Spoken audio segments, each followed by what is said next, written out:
Hi there and welcome to episode 147 of the ADHD Adults podcast, the last episode of 2023.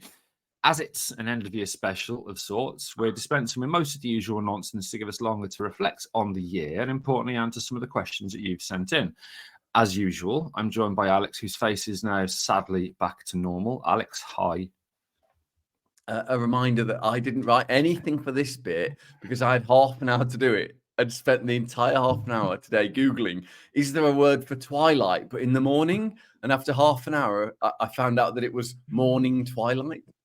Did you write anything for any bit? No, nothing. And I only had half an hour and I was genuinely stressed about it. And then I did that. Isn't it the blue hour? Isn't the golden hour later on the blue hour is the morning? Oh, that's every hour for this guy. I can't do that. I can't be that person. It's barely credible. Okay, and also as usual, we're joined by Mrs ADHD and her accompanying burnout. Sam, hi. Hi. Okay, so not as always, I'm going to go first, and then I'm going to ask you guys what was notable about 2023, personally, and in terms of the ADHD community. Now, we recently had a review. We do read our reviews. Thanks for giving them.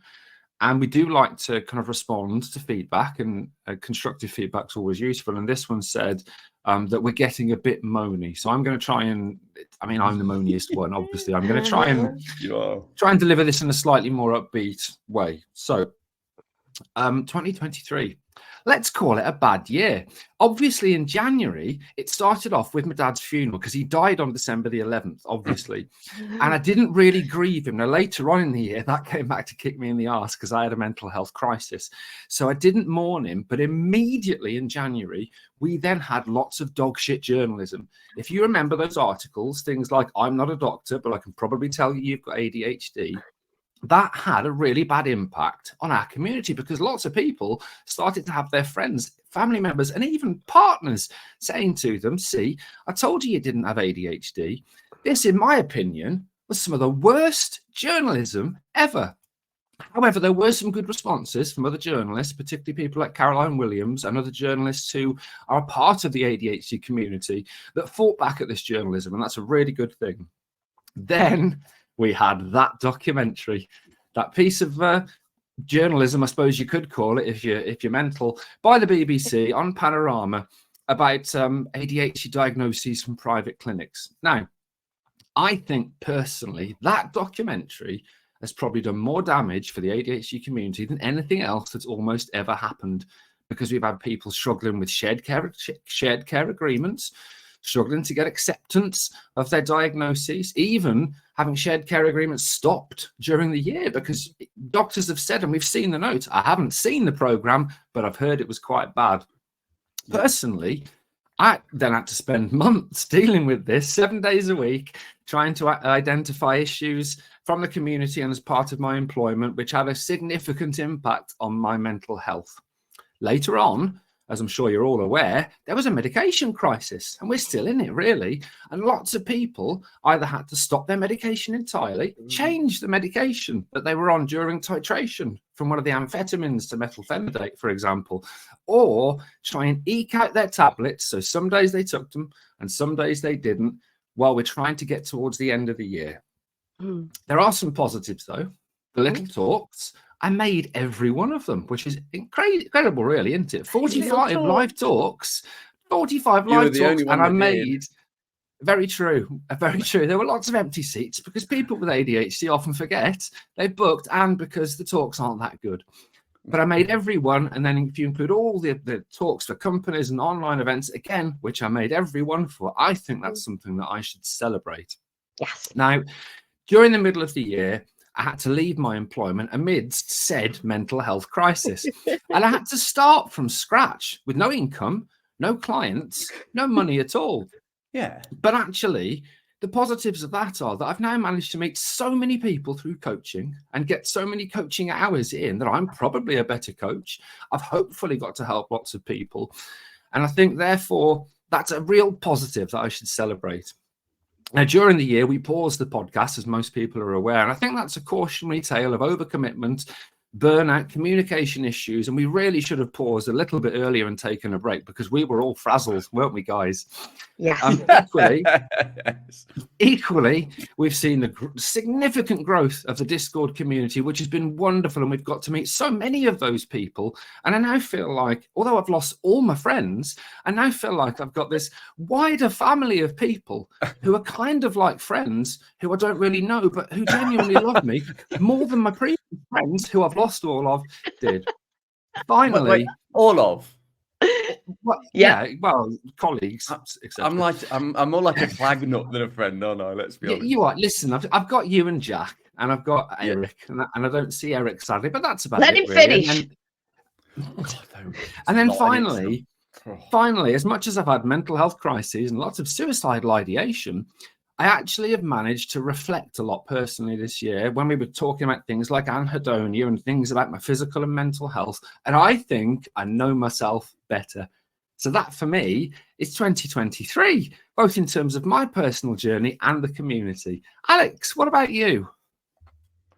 I think I've been reflecting a lot on the loss of your dad as well. And I think the one thing I really noticed is that you don't know the difference between mourning and grieving. Mourning's a traditional fuck off. thing. I said grieving. I said grieving at the start. It says mourning in the script. Imagine the psychopath you'd have to be to say that out loud. I don't have to because I know you. Yeah. One of the big things for me this year was meeting a lot of the community and becoming friends with people that were, moving from sort of online acquaintances to Discord friends. Darren and Patricia and Murphy and Chris, both Chris's. Chris came to Cardiff Glee Club and Chris NHS. Chris, and there's loads more. I've almost. I should say, but in my happy rounds, I should also have said Pat and Murphy and others who are clearly now friends. Yeah, but I was too happy. I was too unmoany. You were overly positive, I think, for you. Well, you know what? Maybe I went too far in the other direction, but I didn't want to be moany. No, I think that's fair. And you look like if Alistair Dowling let himself go. That's a reference to the 1990s that no one's going to get. Sam, what about you? How was your year? Fine. Oh, sorry, I wasn't expecting it to be that soon. Well, obviously after Bobbert died, my wee granny died. That was in January. But I spoke on stage in front of loads of people for the live podcast event in March and met loads of our community, which I love. And then I did it again once for the first and last ever time when I did a talk on my own in Leeds for an event called The Lost Girls for Fran and Sue. And it wasn't until the other week when I went to the ADHD AF event that I understood what Lost Girls meant, because Nicole, high heels and heavy suitcases, read a part of it out. I think it's a poem or something. I can't remember, but I nearly cried. But then I've forgotten now what it was. But anyway, amazing. I went to loads of James's little talks. And we went to an award ceremony for the charity for an award that we knew we wouldn't win. And the host came over to ask who we were, but I thought he was just talking to me. And I said, I'm Sam, really loudly, just as the music, and everybody went quiet. And I haven't stopped thinking about that since. It was no have I, to be fair. It was so bad. It was brilliant. People asked me on their podcasts. I went on a dopamine kick with Sparky and Shell and Rosie's ADHD Untangled podcast. And I've just been on Laura's ADHD AF podcast again when I didn't realise I was recording a podcast. I thought we were just having a chat. I didn't know what was going on. I went along to a couple of ADHD AF events in the last week or two and drove down 3 roads that only trams should drive down. And I was an hour late, but more than an hour late. For the Birmingham one. We set up a way for people to support the podcast if they enjoy listening by setting up a Patreon. And I started recording ADHD Towers, which is now my basic therapy. It follows me along my day-to-day life so that we'd have some extra content. And then I started doing Getting Shit Done with Mrs ADHD. And I'm loving coming up with new things to reward people in Rabbit with people that support us with extra content. And I think that's it. I can't think of anything else. I mean, you've probably answered this sort of, but Anything else, Sam? What stupid things stand out for the year that you did instead of what it was you were supposed to be doing? Mainly doing way too much when I should have been resting. I think I've been in burnout for a while now, and I keep going until my body literally just shuts down. And then I get up again and carry on again until I shut down again. And I really should be learning for that. It's so hard, Ding, because I want to do all the things all of the time, and I've got so much to do. And I'm not even getting all the things done that I need to do. And I'm still doing too much and burning out. And I need to rest, but I don't know what that means. And I get really fucking bored with it. And I don't know how to stop. You're so right that we need to put rest. We need to survive as humans. So we need to make it a task without it becoming a stressful chore. It is notoriously difficult, I think. So hard. I don't know what to do to relax. It's so boring. Yeah, but you remember there's relax and there's ADHD friendly relax. A friend recently said to me, how do you, he asked me if I really birdwatched because it was Darren. And I said, no, I really do. But I don't, he thought it would be boring. I'm like, oh no, I don't ever stop still anywhere. It's while I'm running or while I'm going for, I don't do anything Chasing. that isn't ADHD friendly. Chasing. It's while I'm hunting people down. I just noticed the odd bird, mostly carrion. And most Did you see the woodpecker? Leave me alone. It's important as well to remember that. It's important to remember that Sam's relaxed time is obviously spending time with me, and the knock-on effect on my self-esteem when she's like, "Well, I can't just sit here with you," is quite apparent, I'd say. Yeah, it's really fucking difficult, isn't it, having ADHD? And I imagine being married to James. I You lucky bastard. Both of equal difficulty. I think also, to answer Sam's question again for her, when we started doing the extra content, the amount of time you've spent overly focusing on editing out, for example, breaths, every single breath in a video because you don't like the sound of breaths. Yeah, I spent a lot of time doing that. I've stopped doing that now, which must be, and I've even been leaving. I've had to edit some of the pauses out, but I've been leaving because I realized that I was editing out all my pauses, which made me seem like I was still working quickly, but really I had such long gaps in between everything I was saying because I was just getting slower and slower. So I realized that wasn't truthful and I had to leave them in. So that helped me. Fact. Oh, yeah. What about you, Alex or James? I don't care. Go on, James. Well, no, do you know what? I'll go because mine's. I don't even know if it's bad. I've listened to James a little bit this year, which is always so. Everything James suggests we do. James, what do I say immediately? Oh, podcast daddy. Podcast daddy. Yeah, I say no to everything you suggest, does, and every he does, single yeah. time you make me do it, and every single time it's revolutionary for my Ding. life. Ding. And have I learned a fucking thing? No. No, I don't intend to either. Is any of that because of the person delivering the advice? If it was someone that wasn't me, would you think A, you might accept it more, or B, learn from it? No, I think it's an element of ODD in my personality. We've talked about this year that I would probably have a personality disorder if I wasn't so lucky and privileged in my life. Yeah. And I think my natural reaction is fuck you. I can't help it. It's been my brain works that way. It's an evil little cunt. Excuse But me. I get a bit like that because I think I know better, even though I clearly don't at all. Like the evidence suggests I never know better. But yet my brain thinks, no, I'm not doing that. I know better. I'm going to carry on. I'm not in burnout. Are we not acknowledging that was Alex's first C-bomb, I think? I know. It was about me, I though. didn't even notice it. 147 episodes and Alex drops a C-bomb. Well done, sir. Well, I will give you credit for very little, but for that, I will give you credit. It's a really good example of self-esteem issues with ADHD of how we actually fit. It's the only time I will use it is about myself. It's funny that. Won't learn a thing. When I look at the texts that we write on our podcast chat, and James asking us if you think, like he suggests something, Sam, doesn't he, for us to do editorially, and we go, I don't know. You're the podcast daddy. Why are you talking? You're asking us. Why do you keep asking us? Just do whatever you want. We're literally What are you on about, daddy? And we're both so dismissive. It's like I don't fucking care. Why are you telling us these figures? It means nothing to me. Yeah, and we're not going to go. Oh no, James, I don't think that is the right outro music. We should edit in post. I don't know what you're talking about. Anyway, how about you, James?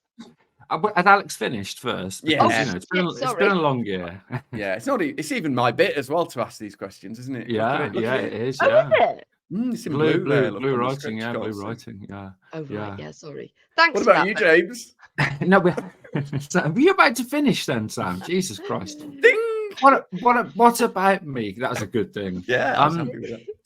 I think the kind of the stupid / ADHD things that I've been doing instead of what I'm supposed to be doing. First of all, is saying yes to everything, and that was partly out of necessity because having transitioned from employment to no employment and from income to no income, I had to say yes to a lot of stuff. Ding. And I think in the same way that you did, Al, overcommitting to something. Yeah. And this is the key. It wasn't really overcommitting if I didn't have ADHD, but not thinking that at some point in the next 6 weeks, I'm probably going to have migraines and I'm going to have some insomnia and I'll have a mental health dip. And that means I'm not going to have 6 weeks of preparing an online course or preparing new workshops. I'm probably going to have 3. So that kind of commitment turned into an overcommitment because of my ADHD. So when I should have been, for example, writing, slides for the online productivity course, I was often either in bed with a migraine or just kind of lay on the sofa because I hadn't slept for 4 days, etc. And that then just made everything a million billion times difficult, and more that's difficult. Basic math. It is basic maths. Basic maths. Now, obviously, doing the little talks, which has been amazing, has involved some organizational stuff. Now, Mrs ADHD is pretty much my life PA anyway, which means for probably 75% of those talks, she's brilliant. She'll book the transport, the hotel. She'll even print out an itinerary because I like paper as opposed to things. I'm glad she's got a task because she's been bored. I know, exactly. It's not that I have any guilt at all that she's had to take on about 25% extra work just because I changed career and became self-employed at all. I like it when she's in such work mode as well. She replies to me with, "Dear Dr. Connor, James can't make the meeting today." I love it. It always makes me laugh. Amazing. And the stuff that Sam organises is amazing. But obviously, on the odd occasion, if Sam's not coming and I'm going with Jack or I'm going on my own, and I've organised it. For example, I ended up in the murder hostel in Brighton. Yeah. Because I thought after that change from employment and money to no employment and no money, I better cut the costs on these talks because the money that comes in then will pay for food and electricity. So looking in Brighton, thinking what's the most cost-effective place I can stay? Apparently, it's a murder hostel. And obviously, then booking other hotels which really weren't close to the venue. Not really looking in advance about the Brighton trip, for example. When Jack and I went to Brighton, and it said on the website of the hotel, you can pay for parking at reception. And we spent 25 minutes in the car park trying to find out where you pay and getting very angry at it because actually it's a little QR code on the entrance and that's how you pay. And there's nowhere else in the car park. The organizational stuff's been difficult. I've left so much stuff at either the talks or the hotels, 2 laptop chargers, loads of phone chargers, pants that I'd worn on the floor in accommodation, which I've just left there for the lucky cleaner to pick up. Nice. Getting into an argument with my access to work assessor, which is still ongoing actually, because I don't think they were very good. And they didn't even include all the stuff which we discussed in my report. But the lack of emotional regulation with that, when I should have been probably coherently putting forward a case for the things that I wanted to do. And then the obvious, forgetting basic stuff like I'm meant to be at the GPs now, or I'm actually at the wrong GPs because You're I've got meant a to be blood at the test. GPs now? No, sweetie, I'm describing 2023. Yeah, it's a bit too We're early for recording the a podcast, GPs. James. It wouldn't. Now's not I the know. time, mate. I know. Stuff like sitting in reception, waiting for a blood test, and then realizing actually it's not this clinic; it's the one that's 5 miles away, and the blood test in 3 minutes. That type of stuff, really. Was it this year you went to the wrong university?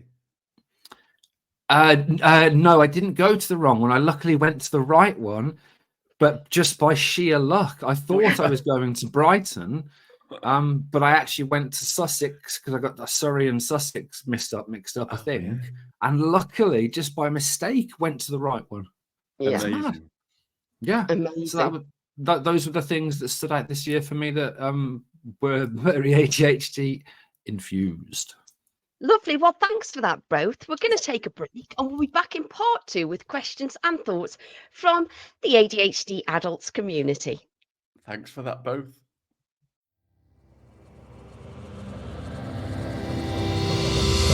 Long trumpet.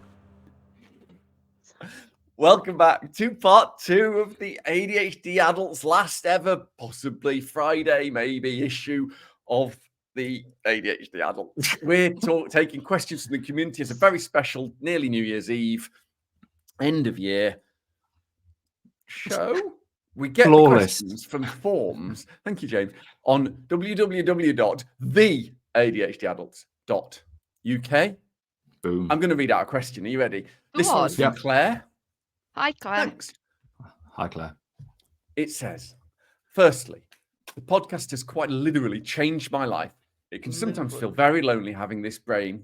In brackets, Brian. And it's nice to be able to, I love that, Claire. And it's nice to be able to tune in and feel like everything is okay.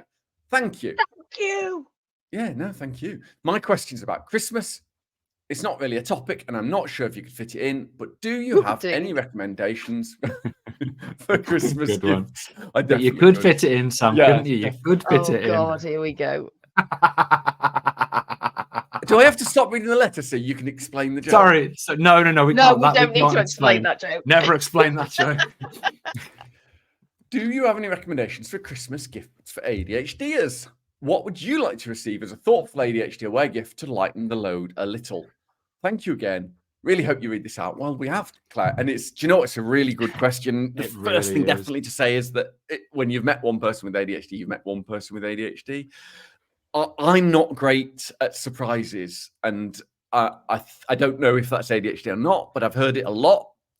And so it could be a good idea to ask someone if they would like the thing you're asking. That's not for everyone, though. Yeah, that's an issue. What about you, James? What do you like? So recommendations for gifts. Yeah, ask people if you can. At the minute, what I would say is there is so much growth in the AI field. And I think some of this is going to be really useful for ADHD in the future. And I would probably say what I would like to receive is a massive subscription to all of the AI packages, which can do things apparently like organize my day, take notes for me, etc., etc. So if anyone out there has, enough money to buy me as a Christmas present all the AI packages, then that would lighten the load a lot, I would say. It's definitely one to ask, though, isn't it? Because, I wouldn't like that, because I wouldn't. Yeah. I'd go, well, I'm not doing it then. Like when people said, to be fair, yeah. To be fair, I didn't recommend that as a gift for everybody else, but still, it's a fair point because you and Sam in particular are good examples of people that do not like surprises. And whereas I just don't like being given presents because, as we mentioned in the break, I might have self-esteem issues. Yeah, you might have. I might have them. Yeah, I might. What about you, There's Sam? nothing you can do about it, though. Money. Also said in the break. Money. Money, seriously, money. I need money. Either that or ask me what I want, and I'll tell you. I hate surprises and I hate waste. So I hate it when people buy me something that they think I'll like and I don't like it, and then I have to give it away or throw it away. It makes me sad. Plus, I cannot be held responsible for my reaction if you give me a surprise. Yeah, and I think that's fair. So that's why I change it from asking people, because I actually, when someone says, what do you want? My immediate reaction is I literally have no idea. I've never liked or had anything in my life, and I don't know what I do and don't have. So my feeling would be to change it, to think of something and then maybe say, how would you feel about that as a present? And if the, it's you could ask, because I love it when that happens. And what's made it easier for Sam and for many people, as much as I don't like to promote South American river-based companies, is having a wish list of things. Yeah, a list I've of got things. An alternative wish list. I know. I know. I was about to say that, but obviously you had to shout it out before I could. Sam, one thing you didn't say is, do you have any recommendations for Christmas gifts for ADHDers? Yeah, money. or So we should give ask them what they want and get them exactly what they want. I thought that was you because it was couched in the language of ask me what I want. No, To them. everybody. And then people Fair can enough. just buy whatever they want. Fair enough. I mean, I'm pretty sure that Claire was expecting us to say fidget spinners or something, but still, that was a very like my complicated fidget answer. spinner. Pen, I like a pen. It's always nice. I tend to just finger my ring and spin it round rather than having a fidget spinner. Nobody wants to see that. Anyway, thank you for that, Claire. That was a really good question. Question 2 is from Megan, Doghouse Meegs on Discord. Right. And it says, I've been wondering since this was thought of as a pediatric condition for so long. Flawless. What was the impact on people who aged out of their diagnosis and were told they didn't have it anymore? And that's a fucking brilliant question, Megan, because so often we hear from people in that situation. Any thoughts, Alex? Yeah. Yeah. The impact is bad.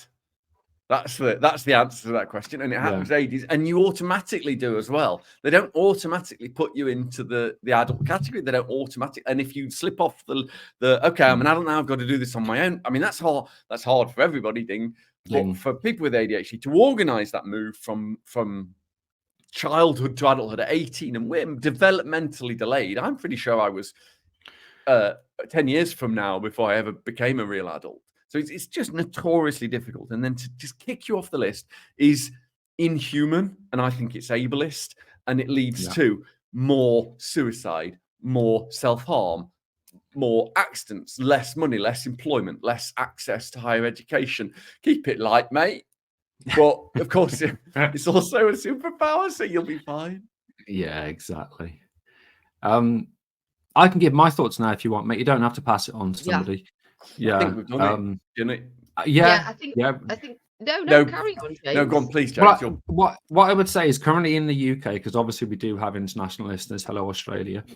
The really weird thing is so our charity was recently invited to review the new NICE guidelines on adult ADHD, and we made sure we said a lot of stuff, to be fair. And we got quite a breadth of opinion, including from clinicians, to talk about it. And one of the points that we made in there was this is a lifelong neurodevelopmental disorder. Where everyone seems to accept that. It doesn't just come in middle age. It doesn't just go, for example. People may learn to cope with this and therefore may disengage with services. But if you accept, as the NHS does, that it's a lifelong neurodevelopmental disorder, then why, as an adult with a childhood diagnosis, should you require re-diagnosis? I can understand requiring retitration because you've got to start on meds, but why the fuck should you go to the back of the queue to get a diagnosis that you already had as a child? It makes no sense. No, do I. It's so frustrating. I think you're okay if you carry on with treatment. It's if you stop treatment for a while, but then they presume you haven't got it anymore because you've stopped treatment, so you must be fine. And then you have to go and get re-diagnosed and if you want to get on treatment at a later date. But the majority of people do disengage with treatment, as we've said before. The long-term adherence rates to medication, I know, 5 years, 12.5%. So the vast majority of us do stop treatment at some point. So there's a lot of people out there, and we see them at every talk. We hear from them all the time who are, I was diagnosed as a child, but I've gone back to my GP and they've said, you've got to be re-referred back of the list. It's maddening. It is. Anyway, Sam, next question. I don't know what you're in looking green, at. see how that works. I'm looking at, I know, but I'm trying to read this. Question 3 is from Gabby, Mrs Gombember. I was trying to think how to pronounce that. Mrs. Gombember on Discord. It's Mr. S. Gombember. Or Mr. Scombember. Mr. Scombember. Hey, ADHD daddles. Good one. I've been putting off writing this letter for weeks because of RSD. So by now, I obviously completely forgot where I heard James mention that his favourite scientific subject is hormones in another podcast in ADHD Towers in the Transylvanian woods in one of my past lives. It was actually on Rosie's Untangled podcast, which was a really good episode actually.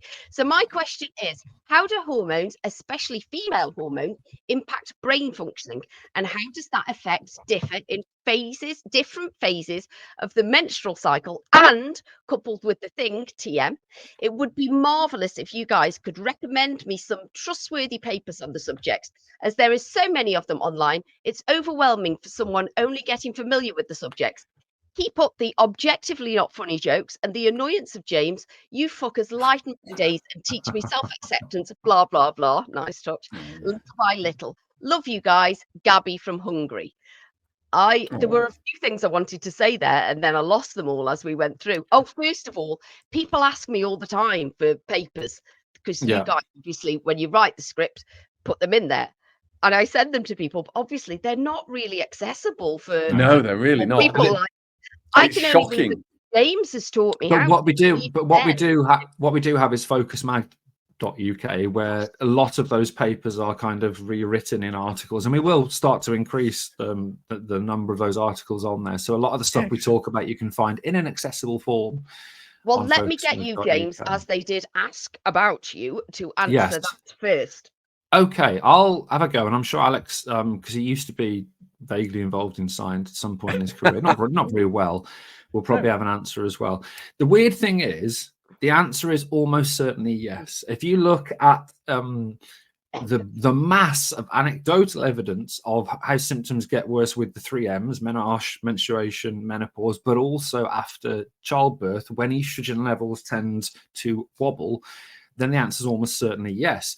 When you get down to actually well-designed scientific studies, there aren't that many. So most of the data which links estrogen to dopamine, for example, is in animals or in cells, petri dish kind of grown cells.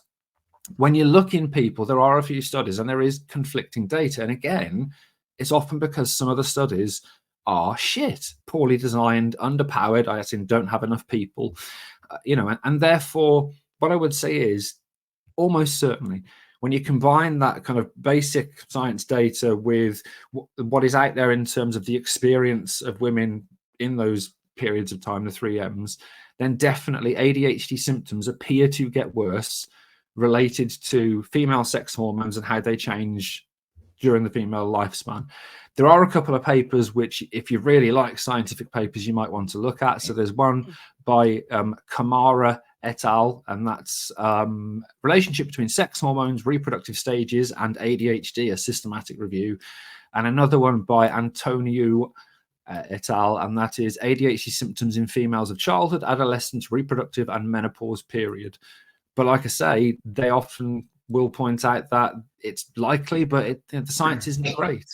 Alex, anything to add? Just that one of the reasons it's difficult is people often... So estrogen does lead to dopamine, but the question is, does estrogen lead to dopamine that affects the brain? And that's what we're discussing here, isn't it? Because it's plasma dopamine in your blood is not the same as dopamine as a neurotransmitter acting on the networks of the brain. And it appears it probably does. For exactly what James just said, it probably does. And therefore, if you've got affected estrogen levels, it's going to affect your neurotransmitter levels. The exact ones probably that people with ADHD take medication to increase. We don't lack dopamine in ADHD. We don't lack noradrenaline. We don't lack serotonin. We lack the activity of them. So the meds we take are kind of falsely increase the activity by increasing the amounts of dopamine. So we've got loads of it compared to most people, which is a bit odd, but that's how it is. It's like not having the locks instead of the keys. So yeah, everything James said, really. Good. That just validates me as a scientist. Sam, any opinion on this as a woman and someone that has woman's hormones? Yeah, it definitely has an effect. It definitely does. I could cope with my ADHD until I got to perimenopause, and then all of a sudden my brain didn't work anymore, and nothing works the way it used to anymore. I really fucking struggled with all the emotional dysregulation, with all of the fucking not remembering stuff, and the executive functions. I could cope. I built so many coping mechanisms that all completely fell apart like dominoes, when you watch them and they completely fell apart when I got to perimenopause. But also every month as well, I completely go to shit and completely forget that this happens every month, and for me as well, adolescence was probably apart from perimenopause, the worst time for me. So hormones definitely affect me. And when I started taking HRT, so I was taking estrogen, it really improved my symptoms for a while. But then I realized that I was still a bit shit, so I needed ADHD meds as well. So yeah, I'd say It's definitely for me. It's also really important to notice that ADHD, female hormones are affected by stress and sleep, the things that people with ADHD often struggle with, and it's a vicious cycle. It's no wonder. And do you think we don't acknowledge that as a society pretty much because of the patriarchy? That is why, isn't it? Because if it was men, it wouldn't. We'd probably take it more seriously as a culture. Yeah, Yeah, certainly. definitely. But if you look at most of the conditions that women have to deal with, such as endometriosis, for example, if that was a male thing, I'm pretty sure there would be a lot more research into solving the causes and having improved treatment of endometriosis. Yeah, imagine if loads of men were struggling with fucking shit tons of pain and a load of blood coming out of them like constantly. I'm sure something would be done. I do actually think this, but I also like virtue signaling, so this is a double win for me. Yeah, makes me feel smug without actually doing anything to help. It's good. Yeah. Right, question 4. You ready? This is from Catherine really. I like the use of the full name, Catherine. You may have already covered this. Sorry if you have. What's the deal with the motherfucker gene and ADHD? I came across an attitude article on it the other day. Sorry, that should have been the MTHFR gene. James, do you want to smack that one? Smack that one. Every so often, a paper will come out which will say this is the ADHD gene, and the popular press pick up on this because they like simple stories or simple answers to complex questions. Is often the only time that science gets into the press. And attitude, okay, it's kind of the press in it's it's articles written by 6-year-olds apparently most of the time. And that's true though. what they're referring to is this gene, which is 5,10 methylene tetrahydrofolate reductase, which is it's a gene that encodes for an enzyme. This is an enzyme, this 5,10 methylene tetrahydrofolate metabolizes folic acid, which is a B vitamin, and it produces an amino acid called methionine. Now, methionine has lots of functions within cells and within the body. Now, genetic mutations often each gene can have hundreds, sometimes even thousands of specific one single nucleotide, one single part of the DNA is either cut out or switched for a different type of DNA base. And that means that the protein that it makes will either look or function a little bit differently. And one variant of this gene has been linked to ADHD, but there is no one ADHD gene. The overwhelming body of evidence is that you need dozens and sometimes hundreds of separate genes with just tiny mutations, which on their own wouldn't do enough, that collectively create that genetic risk of 70 to 80% that then leads to ADHD alongside the environmental stuff. So it's likely it could carry enough power so you might need fewer of those other mutations, but on its own, I think it's unlikely that a mutation in this would cause ADHD. Alex, did I fuck that up or was it okay? No, it's perfect. And it makes sense if you think about it. If we did have one gene that changed your brain structure that much, it'd be lethal. That's not how the brain is. A really sophisticated. The brain makes more connections between neurons than everything connected to the internet in the world.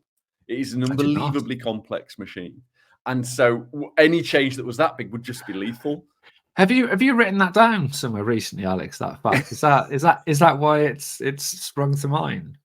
Yeah, funnily enough, I was having to edit somebody's piece of writing on ADHD in the brain, James, which is a big pile of old shit.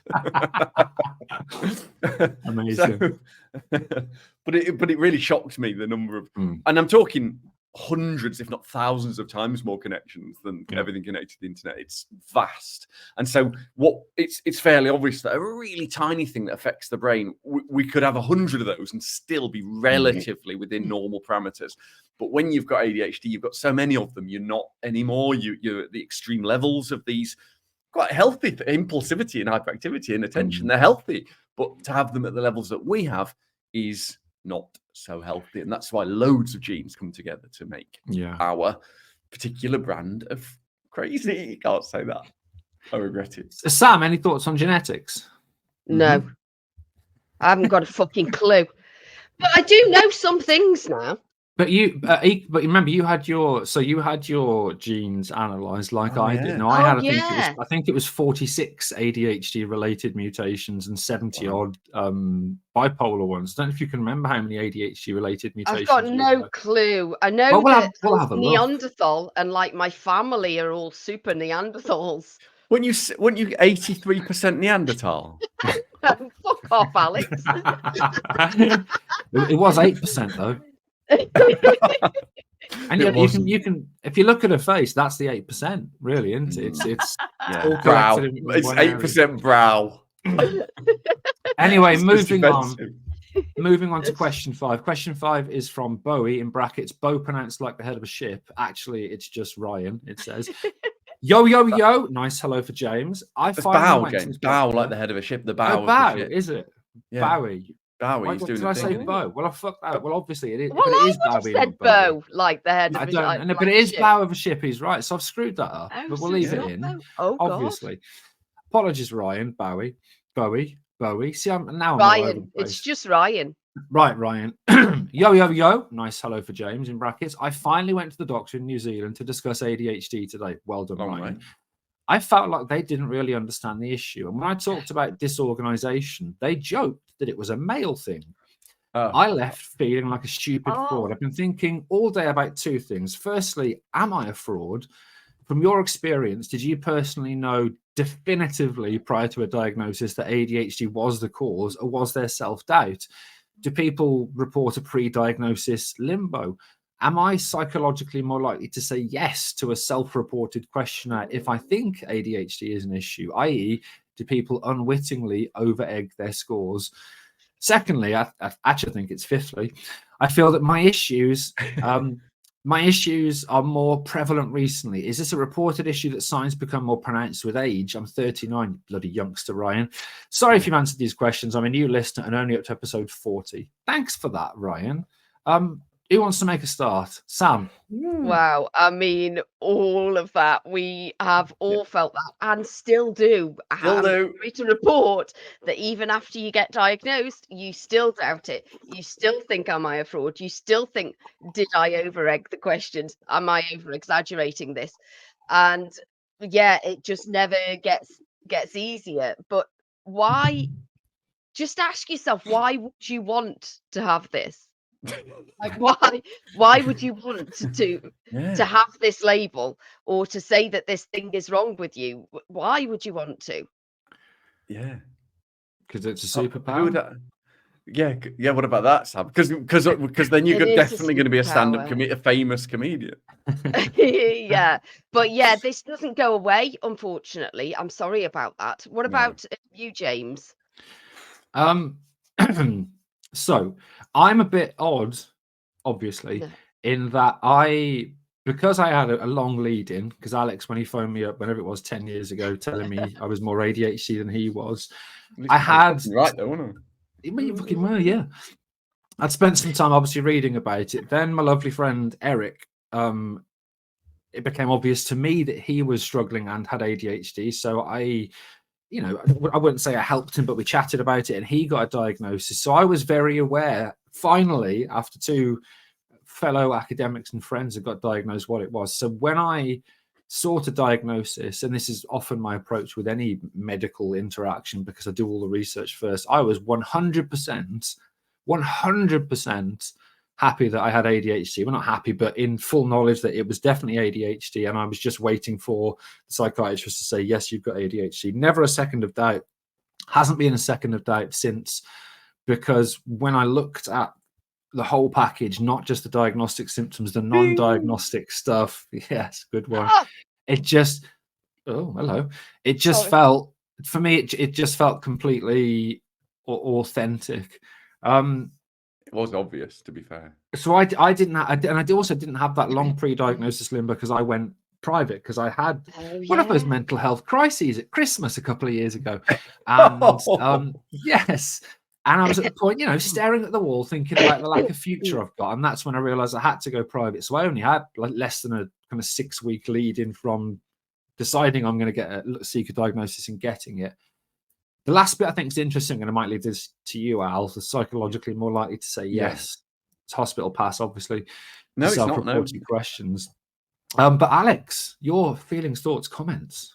Okay, yeah, Sam's right. It still is. You always question it because it feels too convenient that you're not just an absolute twat, and that it's okay You to can admit be both, that this. by the way. Yeah, no, Alex. absolutely. And am. I think That's what I was saying. that there's also a tendency with the age thing that we feel like we're leaning into it. So people say this all the time. Oh, since you've had your diagnosis, you can't. And people are like, what they're actually saying is, I'd much rather you still bit your mouth till you bled than you're a bit fidgety in front of me. Why are you not masking anymore? It's very inconvenient. It is. And it doesn't affect me in any way other than that I don't recognize it. Could you?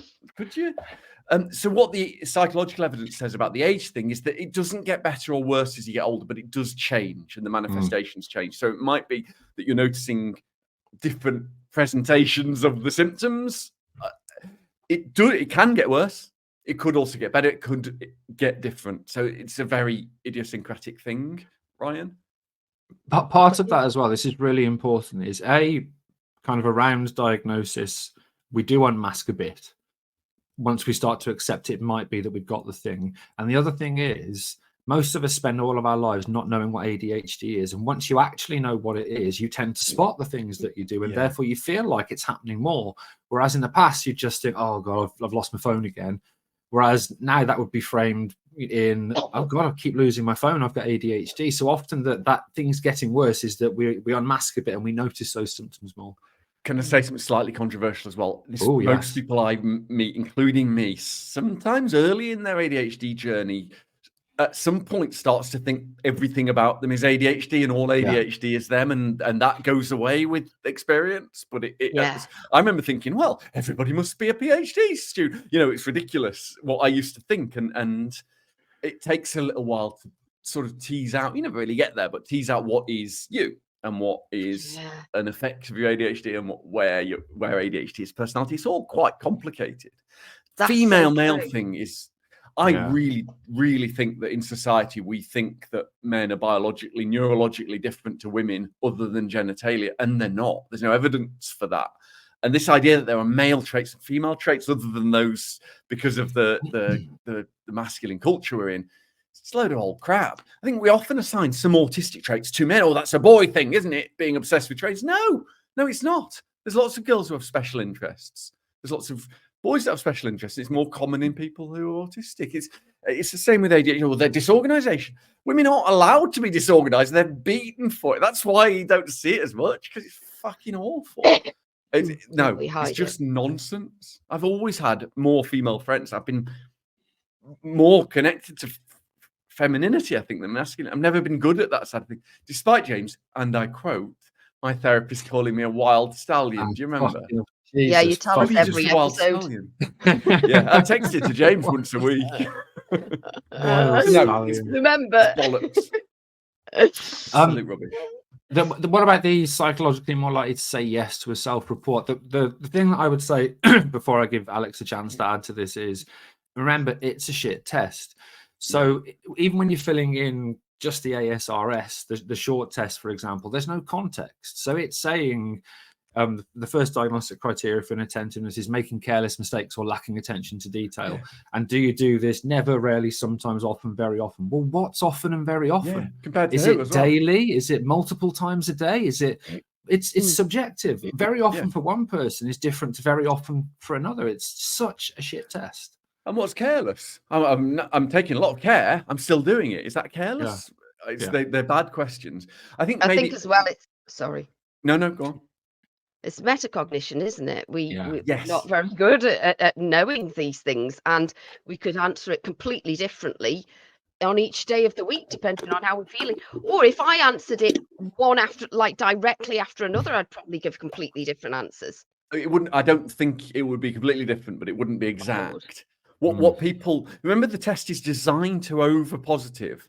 That's important because they don't want to miss people. That's why you don't get diagnosed from the test results. It's just the first tranche of 3 elements you need to get a diagnosis. It's just an advocate for the clinician. It absolutely, the DSM itself is definitely not diagnostic. That isn't what that is. It's just the first thing that they take into account. I think as well, it's common that people don't understand what ADHD is, even GPs like your GP, Ryan. Yeah. I mean, that disorganization comment. I mean, just a shit not joke. Not just get another GP. No, my GP here. Find out where they live. There's a general thing of like, isn't that just men? No. Jesus. Dead common. Go on then, Sam. Okay, right. Finally, question number 6 is from Ross.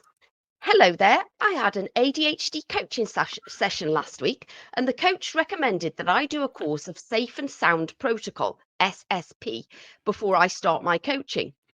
What? Before you start coaching with them? Hang on, sorry. I'm always overcautious, and as the SSP course comes at a cost of £350, what the fuck? I am sceptical. I'm sorry, you book in with a coach and they tell you to do a course for £350 first. Sorry, let me carry on. I can't seem to find much online information about the use of SSP in adults with ADHD other than testimonials on websites. Before I look into this any further, would you know if anyone on your team has already researched the effectiveness of SSP on ADHD? Thanks in advance, Ross. James? What the fuck? So I'll talk about what it is, and then Alex can maybe talk about some of the evidence. I don't know, but so SSP is, if you like, it's a home-based intervention. It's an acoustic intervention designed to reduce levels of stress and auditory sensitivity. And the idea is it also improves the capacity for communication, social engagement, and emotional resilience. That's the theory. And the theory is if you calm kind of the emotional state, if you reduce stress, anxiety, and improve social connection and communication, then this theoretically, according to the websites that sell these courses, leads towards more successful coaching, therapy, and learning outcomes. So that's kind of what SSP is. In terms of ADHD, in terms of coaching, importantly, Alex, any evidence that you're aware of? No. No, this is classic ADHD grift. Did you see that Guardian article? Sorry, that's really wanky English. Apologise. There's an awful lot of problems out there, partly because of things like the Panorama documentary, where people are suggesting these things help with almost no evidence whatsoever because they think it will. Just, I mean, look for red flags. That's one, obviously, really. I just think if you're booking in with a coach and they say, before I can do coaching with you, you need to do this course. Were they selling the course? I mean, there's a question of conflict of interest. The interesting thing actually is if you look at SSP, there is some evidence in people with autistic spectrum conditions or disorders that it can improve communication. And therefore, it feels like to me that this has been kind of used as a lever to say, well, it'll probably help people with ADHD as well. I couldn't find any evidence of its effectiveness. But even that evidence, James, I think it's remember, it's an individual has come up with this and is selling it. If you look at who pays for those papers. Absolutely. There's evidence and there's evidence and there's papers and there's papers. But I mean, I couldn't find anything for either ADHD or for coaching. So I think Ross, what I would do is ask that coach why you should go on that course and what the evidence is, and equally, and do they have any ties to the organization that's selling that course, or just find another coach, because that sounds to me like snake oil, very expensive snake oil at that. Wow, getting ADHD people to impulsively buy something without enough evidence is it immoral? Right, taking a break. In part 3, we'll be coming back for our thoughts on next year, 2024. Goodness gracious me, and where we think things will go. Down the toilet, almost certainly, but you know, with the positivity to it. Alex, hi. Aight. What's up? Welcome back to episode 147 of the ADHD Imagine having Adults to edit Podcast, that, James. where we are talking about what changes, if any, do we think will happen in the next year, James? Oh, now remember, because of recent comments about being moany, I'm going to try and not be too negative about this. So again, I think things are going to get worse before they get better.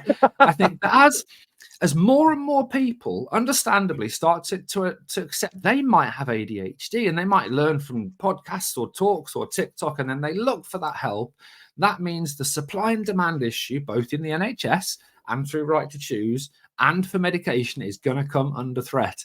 I'm worried, honestly, personally, about Right to Choose. That's my biggest worry, because I think that I know that there's some evidence that the commissioning bodies are definitely in discussion about this, and they're talking also to primary care practices about this in terms of access to Right to Choose. We also know that up in York, we've got this issue where there's a single point of access being put in place, which is being legally challenged, which makes it almost impossible, in fact, to get an ADHD assessment. And that's being looked at by other areas, because if that legal challenge fails, what you'll start to see is areas in the UK saying only if you fit these criteria, like you're about to hurt yourself or somebody else, you're about to go through a major life crisis, and if not, we're not going to prefer you. I think this is going to be problematic. And I think the med shortage is going to rumble on for a few months, maybe until February, March or April. So some of us that are eking out those tablets, that'll have to carry on, guys. Now, the positives, a lot of companies are now getting on board with ADHD. I know that we're doing more talks. I'm doing more talks and institutional training for companies on neurodiversity and ADHD. And that's a really good thing. Because if more employers start to accept that they can support people with ADHD to make them more productive, to make them feel like they are actually better at their job or as good at their job as they actually are, then that has an impact both on the employers, but more importantly, on the people with ADHD. If you compare now to last year, there are way more podcasts, way more campaign groups, way more social media accounts now than there were then. So public awareness has and will continue to increase. Honestly, I don't know if this is speculative or just me putting on a positive lens. I think and hope that journalism will be more balanced in some places next year. I think you're still going to get the dog shit pieces in the right-wing press by people who, genuinely these middle-aged white men that don't understand because they didn't have it in their day, for example, and write it in op-ed pieces so you can't complain about it. But we have seen more balanced pieces. And the really interesting thing is it's often from journalists with ADHD who decide, no, I want a balanced piece out there. And I think, therefore, whether that impacts public awareness, I'm not sure. But I think at least there will be improved reporting of ADHD. Sam, what about you? Christ, I can stop now. Well, yeah, I'm hoping the medication shortages will be sorted, but it's likely that they're going to go on until April. I think more and more people will realise that they're likely ADHD because there'll be more awareness, like you say, which is amazing. But like you say, it might lead to longer waiting times and more medication shortages. I saw the same with my HRT, actually, when I got diagnosed with perimenopause, and all of a sudden there was a massive raise of awareness because of Dr. Louise Newson, the perimenopause doctor, and Davina McCall going on that programme or doing that programme. And it meant that loads of women who didn't know they were perimenopausal all of a sudden knew they were perimenopausal and went to get help, which is amazing because loads of women got help. But it meant that I couldn't get my HRT. I couldn't get my estrogen. Selfish bitch. I know, yeah. And it's kind of similar with this. And I think, that's going to, it's going to have an impact. So it's good and bad. Alex. Yeah, I mean, same as James. I think we should really focus on those positive. The Francis, who approached us about that BBC Wales, Radio Wales documentary, which was actually sensitive, and Caroline Williams, New Scientist piece. There's loads of people now starting to explain, and The Guardian as well, I've noticed, have moved towards explaining the impact of ADHD before they even because there are things to criticize. We know that, but it's about having the patient benefit in mind. If what you're saying is going to destroy trust in the patient's diagnosis, think carefully about what the fuck you're saying. I'm worried about the internet bullshit, because it's getting more and constant, and it's so noisy with food being the cause of it, a lack of willpower.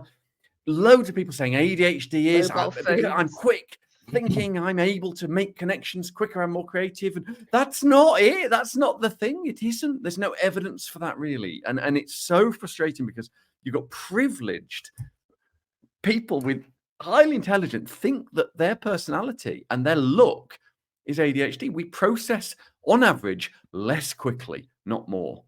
It's very frustrating. We don't have any intelligence difference on average at all when you look at it. But trauma is heavily linked to ADHD, but not necessarily in the way you think. And I really hope that we can start to understand that trauma is usually a result of having ADHD and growing up with it, not the cause of ADHD, typically, unless it's like head trauma. But I mean emotional trauma. Trauma informed is fundamental for ADHD. Assume a traumatic lifestyle or event, but it isn't. Realistically, there's not a lot of evidence. There's no evidence that emotional trauma causes ADHD. So that's what I think we're going to have to be really wary of is the bullshit.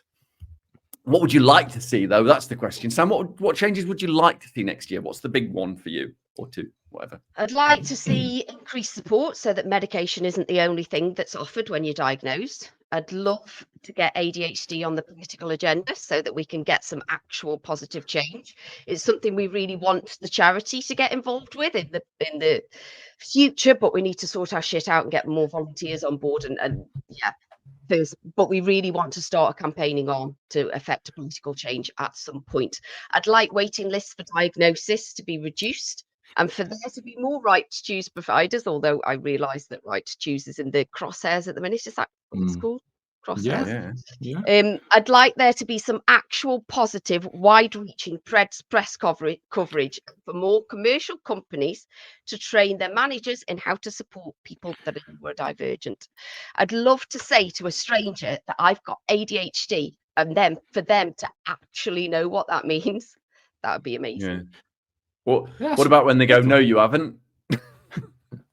Oh, no, you haven't. I literally had that to my face. It's amazing. Wow. Great. It's a really good one. What about you, James? Yeah, sorry. Oh, there's lots of change that I'd like to see. The first thing is that our charity has been asked to develop a structured psychoeducation course for all patients with ADHD, which will be on NHS Digital. We've just got to find the time and kind of the funding, if you like, to buy out time to do this. So if anyone wants to sponsor us to do that, the charity, then please let us know. But that would be massive because when you get diagnosed, as you know, you often get like a letter when it will say, try the Pomodoro technique and to-do lists. And some of them now mention our podcast, which is weird. Yeah, very but weird. Having a course you can go through and your partner and other people can watch to understand ADHD will be massive. Like Sam, the waiting list, what I'd like to see, and again, having had a chance to look at the updated NICE guidelines, this wasn't in there, is a target for assessment. Is to say that people should be assessed within a certain amount of time, because that's not in there. And that means that there's no requirement for various NHS bodies to actually stick to a target because they don't have a target to stick to. As Sam said, that post-diagnostic offer needs to increase because at the minute you get diagnosed, you get offered meds, and if they don't work, you can't take them or they're ineffective, you get offered CBT, and we know that kind of doesn't work. You should get access to therapy if you need it. Better access, rather. We should have sleep training because, you know, between 2/3 and 80% of us have sleep issues, and we know that lack of sleep makes ADHD much worse. So there should be a more comprehensive package of support after diagnosis. I'd like to see shared care guidance improved. I'd like to see like genuine, open and empathic shared care guidance, which isn't just, if this is a private diagnosis, you're not signing it, which isn't just, you know, we're stopping halfway through the year because you forgot to come in and have a blood test and we can't prescribe a blood pressure test and we can't prescribe if you don't do that. Some actual fucking empathy and a lack of ableism, less shit journalism. And for me, this is the thing. There's obviously been some television programs which have talked about celebrities with ADHD. One good kind of Netflix documentary, which is realistic, which actually shows what ADHD is, could change everything. Or a book, Al. And just finally, I'd like to see this, and we are planning it's live podcast events. We've got some venues lined up, and we are going to do that next year because it's lovely to get out there and meet people who, for some reason, listen to this utter fucking nonsense every week. So that's what I'd like to see change next year. Alex? I think just one really isn't the UK. It's a global thing, and it's that I would like to see that ADHD is accepted as a disability. If you identify your ADHD as a disability, you don't have to.